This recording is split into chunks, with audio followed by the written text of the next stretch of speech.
Okay, so you received or created an APK and you'd like to install it onto a headset. In this case, a MetaQuest 3. One good option is to use Sidequest. If you do a search for Sidequest and go take a look at it, navigate to Get Sidequest and do the advanced installer.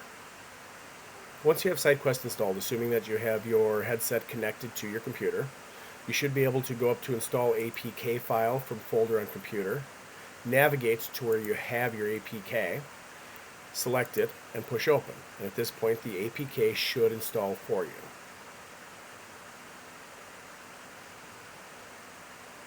Once that's done, you should be able to disconnect the headset, put it on, navigate to your library, go to Unknown Sources, and load the scene in question. That done, you should see that the project is loaded on your headset.